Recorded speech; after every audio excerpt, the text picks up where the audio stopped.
Oke, siap-siap. Karena kita akan memecahkan kasus terbesar, misteri paling dalam yang pernah ada.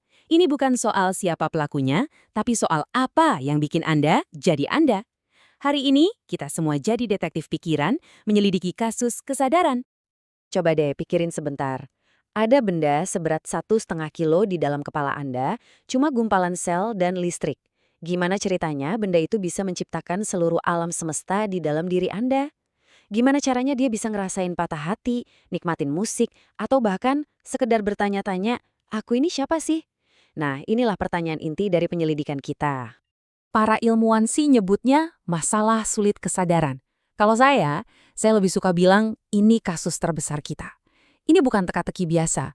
Ini tuh Everestnya ilmu pengetahuan. Misteri utama yang bikin pusing para pemikir terhebat selama berabad-abad.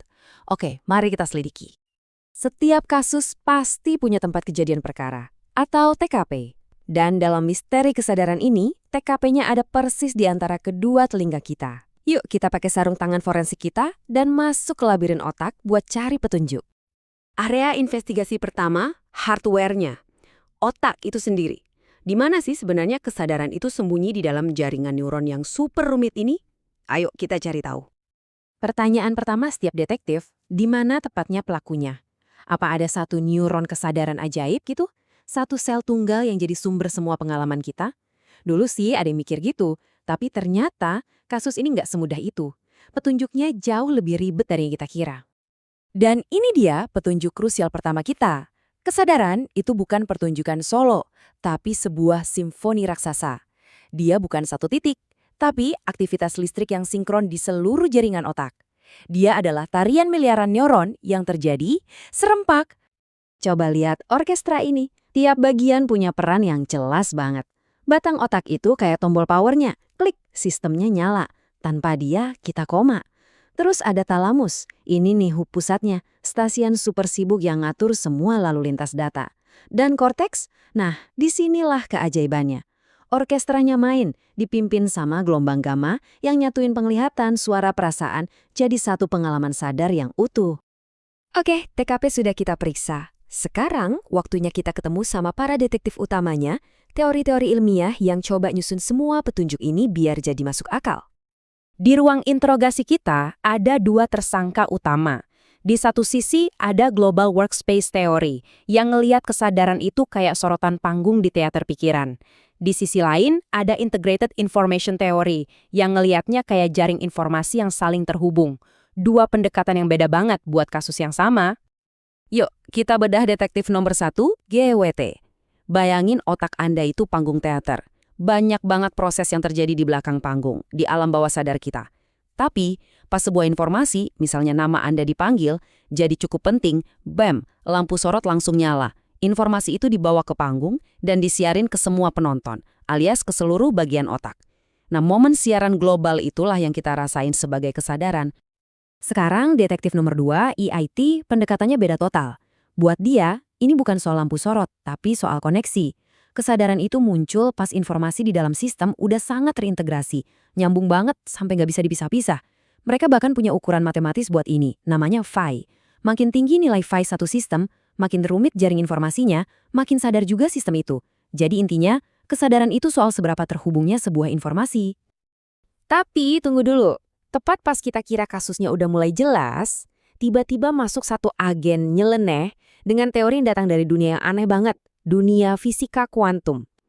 Ini teori yang benar-benar menggemparkan dan ya super kontroversial. Sir Roger Penrose, seorang fisikawan pemenang Nobel, ngerasa ada yang kurang. Dia bilang, intuisi manusia, kreativitas, pemahaman kita, itu semua melampaui apa yang bisa dilakukan komputer biasa. Menurut dia, kesadaran kita itu bukan sekedar algoritma. Jadi, di mana petunjuknya menurut Penrose? Dia ngajak kita nyelam lebih dalam lagi, ngelewatin jaringan otak, bahkan nembus satu neuron tunggal. Sampai kita masuk ke kerangka internal sel-sel otak kita, ke struktur super kecil yang disebut mikrotubulus. Ini kayak nemuin kota tersembunyi di dalam satu gedung. Level investigasinya jauh lebih dalam dari yang pernah kita bayangin.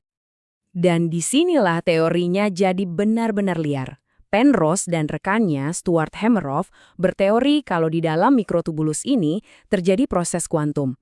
Partikel bisa ada di banyak tempat sekaligus. Nah, ketika keadaan kuantum ini runtuh jadi satu realitas, momen itulah yang menciptakan percikan protokesadaran. Dan ini dia puncaknya. Proses keruntuhan kuantum ini terjadi bukan cuma sesekali. Teori ini bilang, itu terjadi miliaran kali, setiap detik di dalam otak Anda. Bayangin, badai kuantum yang terus-menerus nyiptain aliran pengalaman sadar kita. Gila kan idenya? Oke, kita udah lihat TKP, udah dengerin teori para detektif, tapi setiap penyidik yang jago pasti nanya satu hal. Apa motifnya? Kenapa sih evolusi repot-repot banget nyiptain sesuatu serumit kesadaran? Ternyata, kesadaran itu senjata bertahan hidup yang ampuh banget. Dia itu kayak simulator internal kita yang bikin kita bisa main catur sama masa depan tanpa harus ambil resiko. Dia juga filter berita yang efisien, jadi kita cuma fokus sama hal yang paling penting. Dan yang paling krusial, dia itu dasar dari empati dan kerjasama, kemampuan buat ngerti kalau orang lain juga punya pikiran dan perasaan. Jadi, kita tahu kesadaran itu berguna.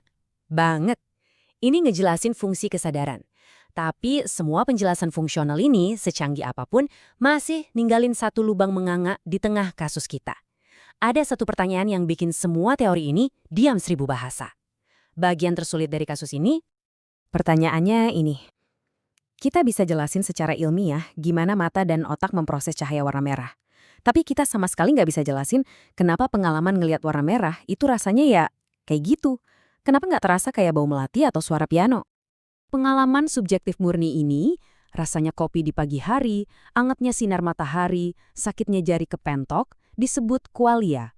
Dan inilah jantung dari masalah sulit itu. Sains bisa jelasin gimana sinyal saraf bekerja, tapi nggak bisa jelasin kenapa sinyal itu terasa seperti sesuatu. Ini tembok bata yang belum bisa kita tembus. Bagian terakhir dan paling gelak dari misteri ini. Nah, karena mentok di sini, beberapa pemikir ngajuin ide yang benar-benar radikal. Sebuah plot twist yang ngebalikin semua penyelidikan kita. Gimana kalau dari awal asumsi dasar kita salah? Gimana kalau otak itu sebenarnya nggak menciptakan kesadaran sama sekali? Gimana kalau kesadaran itu adalah sifat dasar alam semesta, sama kayak gravitasi, yang udah ada di mana-mana, dan otak kita hanyalah antena biologis super canggih yang nangkap dan nyiarin kesadaran itu jadi pengalaman pribadi kita. Luar biasa kan pemikirannya? Dan ini nunjukin satu hal, bahwa kasus detektif terhebat di alam semesta ini masih jauh dari kata selesai. Kasus ini masih terbuka lebar.